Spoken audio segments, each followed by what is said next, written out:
In the last decade with this company, I've made many work friends, but never one true friend. A friend I could depend on even outside of work. This is what a well-respected leader once told me while being vulnerable at dinner after a discussion regarding potential layoffs for the next year. He said, "Dad, think about it. We spend more of our waking life with these people every day.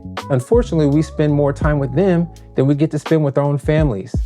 Now you tell me, how many true friends have you actually made?" As a millennial, this is all I know. But it wasn't always like this. In the 50s and 60s, your company was your community. People bowled together, they had family cookouts, and they retired side by side. Back then, employees didn't work hard just to keep their jobs. They worked hard because they believed in the mission. They believed in the family, the company, the lifeblood of their city or town. And when the layoffs occurred, they felt like they failed their brothers and sisters. The company felt shame and knew they failed. That is what real ownership looks like. Then, in 1970, a Nobel Prize-winning economist from the U of Chicago named Milton Friedman publishes an essay in the New York Times. And the title, you ask? Quote, "The social responsibility of a business is to its profits," end quote. That's it. Not to its people, not to the community that built it, just profits. With one essay, he gave every American executive intellectual permission to no longer feel obligated. 11 years later, the son of a homemaker and railroad conductor is hired on at a company as a chemical engineer. He rises to the top and becomes the first CEO to fully execute Friedman's playbook. And what does he do? He cuts 100,000 people over 5 years. They don't call him reckless. They call him Jack Welch. And in 1999, Fortune magazine named him manager of the century.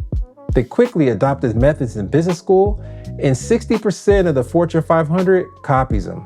A Nobel Prize winner gives them permission, a railroad worker's son gives them the playbook, and everyone else just follows. What changed? Before Jack Welch, laying off was a last resort. After him, it became a lever, a quarterly strategy. So what? You're overhired by 3 times during COVID to look like a visionary. When it doesn't work out, just cut them and then write a memo about accountability. The stock goes up by 24%, the investors love you. And the people you let go, well, they're up at midnight updating their LinkedIn. However, one could argue it breeds mediocrity in leadership because there's no accountability. You make a mistake, you pull a lever. Hey, people are our greatest asset until the quarter dips. As leaders, we normalized it. We move on. Within a week, their desk is cleared and no one speaks their name again. Their energy is just gone. People stop investing in each other because why would you? I mean, we're just a number, right? Culture begins with leadership, and leadership has demonstrated that layoffs, loneliness, and stress are our culture. But that shouldn't matter, right? As a leader, we have a fiduciary responsibility. You're right. Your customer who spent 3 years building a relationship with your sales rep now has a new face in front of them. They're less inclined to buy, they're less inclined to renew, and they're less inclined to stay. That's not efficiency, that's erosion. Back in the 50s, when a company bled for its people bled for the company. That's not a slogan, that's the math. Honestly, to all my leaders out there, it begins with us, not with a culture deck and not with a mission statement. It begins with how we treat people sitting across from us, because that's the difference between words on a poster and how it actually feels to work here.